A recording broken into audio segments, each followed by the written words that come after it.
Did Stain need to break the cycle of no new music for a dozen years? Have they really become EDM stripper music? And number 3, is A.A. Ron Lewis still kind of a Looney Tune? This video might just go full Meatloaf and answer 2 out of 3 ain't bad. I shaved my head just for this video.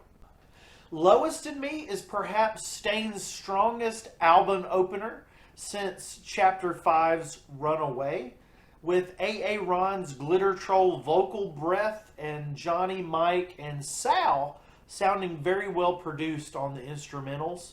I was a little bit thrown off. I watched the Rock Feed interview with Aaron Lewis. You should definitely check that out after this video. And it was a little bit weird to hear him talk about the band, and it sounded like he didn't really know who the drummer was. That was a little bit weird. But Sal is a really good drummer. This is his first album to do with Stained. And Lowest in Me is a tried and true Stained single with really great hard and soft elements that we are familiar with. But then, 3 minutes and 8 seconds into these confessions of the fallen, Stained guys, we get the electronica and the synth that Mike Mushok has talked about creating. And Aaron Lewis, A.A. Ron Lewis, his voice isn't auto-tuned, but it sounds almost unrecognizable as the lyrical content stays in a familiar lane for Stained. The Stained lane. The electronic elements that we were talking about, I do like that they were reinterpreted from guitar parts that Mike made on a guitar. And they are not overpowering. They're not distracting like some fans like me were a little bit fearful of. In this condition!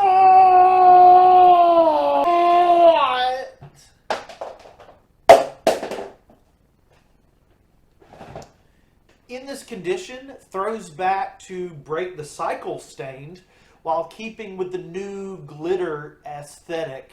And while it's nowhere near as high as the Lowest in Me, it does keep the momentum going.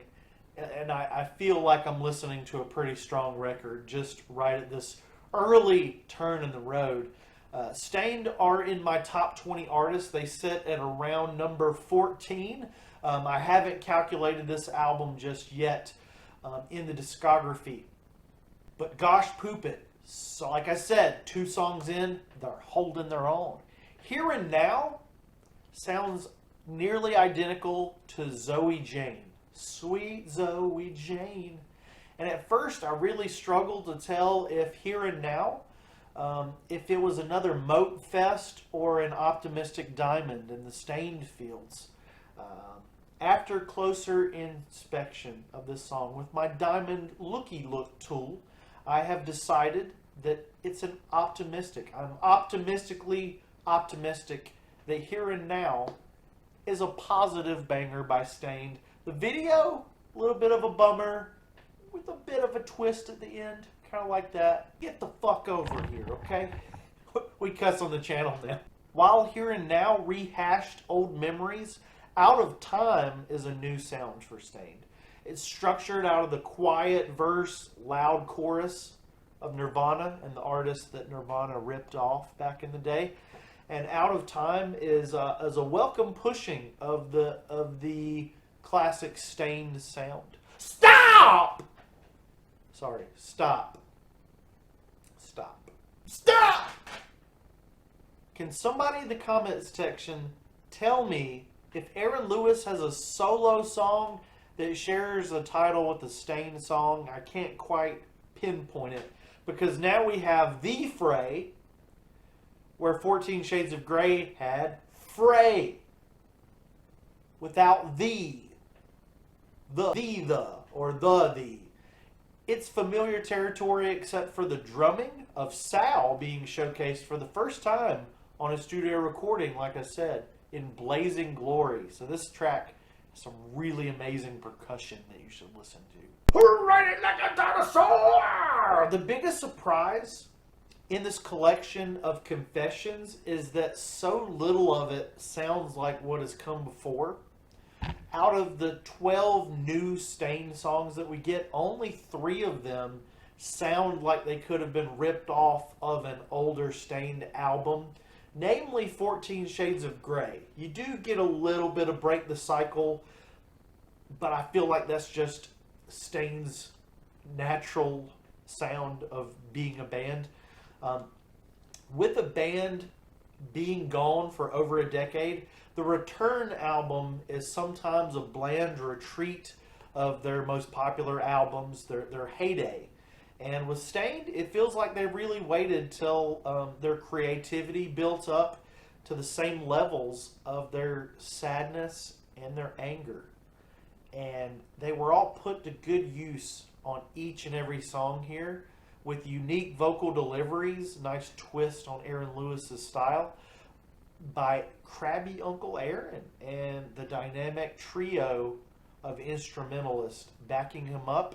They really put his vocals on a plate of golden food. I was going to say golden platter there, but I changed it.